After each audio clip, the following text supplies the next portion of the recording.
Hey guys, welcome to the video. Thanks for joining me today. God, I can't get comfortable today. So, I wanted to talk about Death Cab for Cutie. Now, god damn.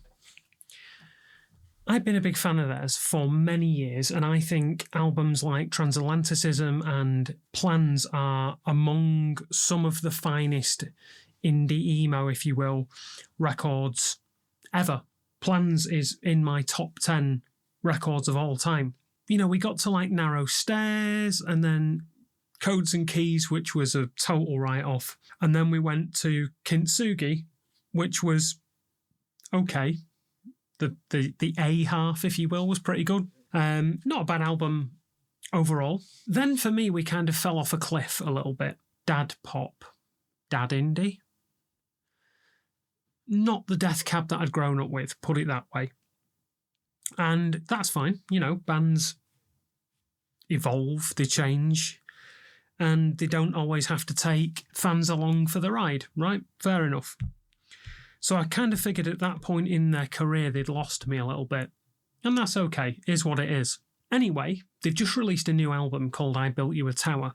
From what I'd heard, this album is a return to form. It's return to the younger days. And the singer Ben Gibbard had done interviews saying that he was very excited, maybe is the word. He was very enthusiastic to get back to his old ways of working. And he felt like he'd been reinvigorated by this and, you know, yada, yada, yada, all this good stuff. So I thought, all right. And so I gave it a listen. End to end, without stopping.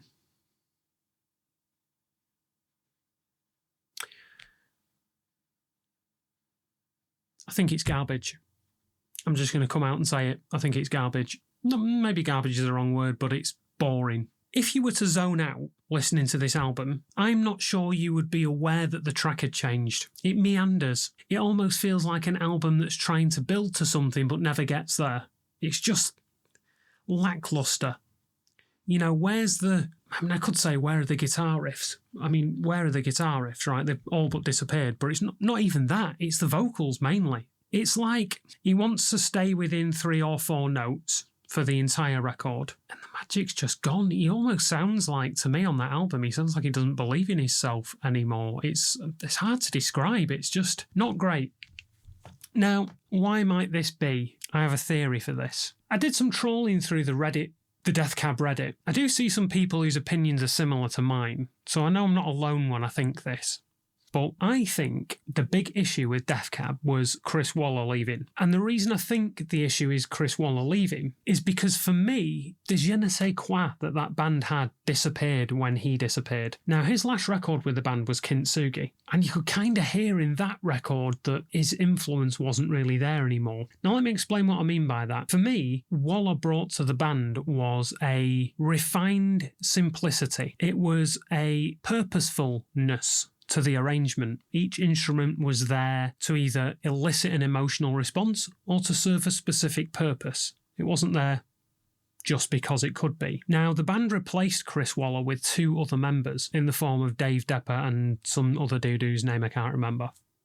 Zach Ray, maybe? Something like that. And it almost feels like in the records that came later, they needed something to do in the band, so they filled the space with as much shit as they could think of. The records sound busy and lacking direction. And I think the way Waller and Gibbard worked together to have the vocal melodies meander around the melody of the instrumentation really added something that is missing.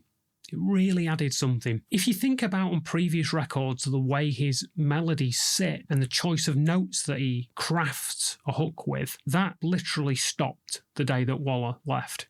They've never had a song as catchy as anything off the past 3 albums. It's not even catchy. Catchy is the wrong word. They're not a pop band, but as engaging as a listener. And I really think this was Waller's influence. I think that Gibbard probably wrote the bass part of the song, and then Waller did his Wallerness on it and made it a Death Cab song. And I honestly feel like since he left the band, they've been fighting for their lives, trying to cling on to whatever it was. And by Gibbard saying that he's going back to his roots, Well, unless he goes back to working with Waller again, there is no roots to go back to. There's nothing there to find. Now, as far as I'm aware, the band, I mean, they didn't publicly mention it as much as we know it to be true, but I think they had a pretty bad falling out. And I'm not aware that they've actually spent any time together since then. I think they're pretty much estranged these days from what I can tell, which is a shame because I do think they were an excellent songwriting partnership. It is what it is. All good things must come to an end sooner or later, and I feel like that's where Death Cab's career is going. It's coming to an end. Maybe I'm wrong. Certainly for me, I definitely think I've reached the end of the line as far as my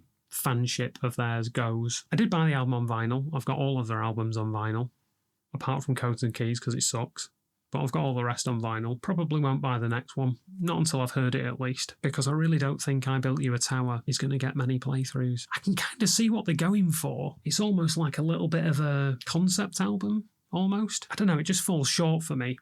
I'd be interested to know what you guys think in the comments below. Let me know. Have I missed something? You know, a friend of mine is a big Death Cab fan as well. And, you know, we were discussing it and he said, you need to give it a couple of listens. You know, it's really grown on me. That's kind of my point. An album shouldn't have to grow on you. If it has to grow on you, then it's not very good. To me, when something grows on you, it's more like you're accepting it. It takes you a while to accept it. When you listen to Transatlanticism or Plans, the first track, the second, definitely by the third, you already know it's going to be a great album because of the way those songs are crafted, the way the arrangement is on the record, the way, you know, Transatlanticism starts with The New Year. Great melody. Plans starts with Marching Bands of Manhattan. There's just so many good songs on these two albums. And, you know, even Narrow Stairs starts off with Bixby Canyon Bridge, which is, again, in itself an experimental kind of song, but really works. And it's got that kind of grungy bass line. And, you know, then you've got I Will Possess Your Heart and you've got bangers like Kath. So many good songs. This album starts with an acoustic track, so you're already feeling deflated by the time you've got to the end of song number 1, and then song number 2 isn't much better. Don't get me wrong, it's not all bad. There are a couple of good tracks on there, but not enough to keep me revisiting the album over and over again. It's just not there. It's just too lifeless.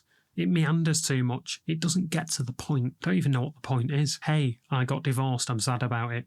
Thanks, Ben. I don't know what else to say. I'm trying not to be too negative, but I've got to be honest, I'm pretty disappointed in this album, especially given the press was like, it's a return to form, 11 out of 10, it's amazing. It's not though, is it? It's not. It's bang average. It's mid. It's awful. Like, come on. I wish someone out there in the press would just tell the truth and say, look, this album's just some hot shit, but you're going to have to deal with it because it's the best they've got. Which is what I feel like the mainstream press should have said. Like, good enough. Good enough to make the label happy. It's been a long week.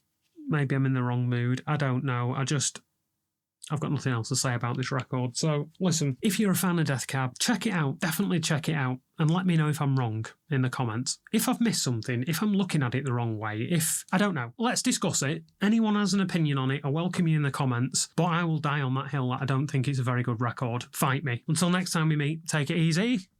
Thanks for sticking with me. See you again. Be well.